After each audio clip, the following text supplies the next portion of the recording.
35 metre വരെ ഉയരത്തിൽ വളരുന്നതും ഉഷ്ണമേഖലാ മഴക്കാടുകളിൽ കാണപ്പെടുന്നതുമായ ഒരു വൃക്ഷമാണ് നാഗലിംഗമരം.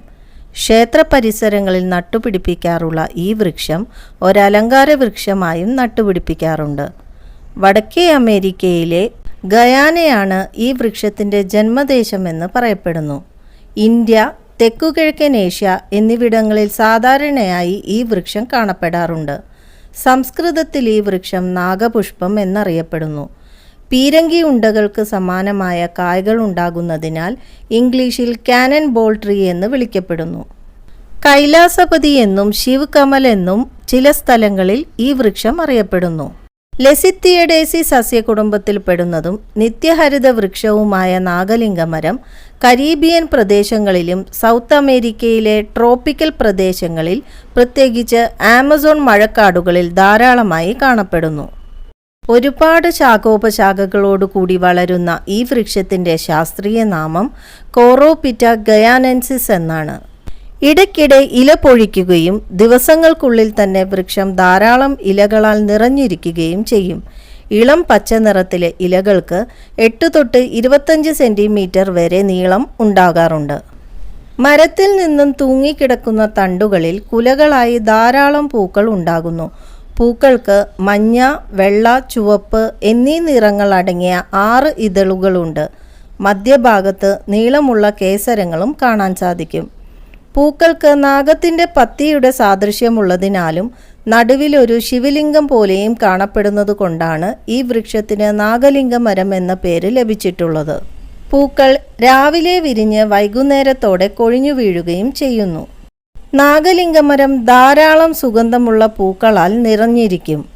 പൂക്കളിൽ തേനില്ലെങ്കിലും ധാരാളം തേനീച്ചകൾ പൂമ്പൊടിക്കായി എത്താറുണ്ട്. തേനീച്ചകളും വണ്ടുകളുമാണ് പരാഗണനം നടത്തുന്നത്. ഉരുണ്ട വലിയ കായ്കൾക്ക് തവിട്ട് നിറവും പാകമായാൽ താഴെ വീണ് പൊട്ടുകയും ചെയ്യുന്നു. കട്ടിയുള്ള പുറന്തോടോടുകൂടിയ പീരങ്കിയുണ്ട പോലുള്ള കായ്കൾക്കുള്ളിൽ 400-ലധികം വിത്തുകൾ കാണപ്പെടാറുണ്ട്. കായ മൂപ്പെത്താൻ 1 വർഷത്തിലധികം സമയമെടുക്കും. കായ്കൾ ഭക്ഷ്യയോഗ്യമാണെന്ന് പറയുന്നുണ്ടെങ്കിലും ഇതിൻ്റെ പ്രത്യേകതരം രൂക്ഷമായ ഗന്ധം കാരണം ആരും തന്നെ ഭക്ഷിക്കാറില്ല. എന്നാൽ ചില പക്ഷികളും ജീവികളും ഈ കായ്കൾ ഭക്ഷിക്കാറുണ്ട്. വിത്ത് മുഖേനയാണ് വംശവർദ്ധനവ് നടത്താറുള്ളത്. മരത്തിൻ്റെ പട്ട, ഇല, പൂക്കൾ, കായ്കൾ എന്നിവയാണ് ഔഷധയോഗ്യമായ ഭാഗങ്ങൾ. മരത്തിൻ്റെ ഒട്ടുമിക്ക എല്ലാ ഭാഗങ്ങളും നാടോടി ചികിത്സകളിൽ ഉപയോഗിക്കാറുണ്ട്.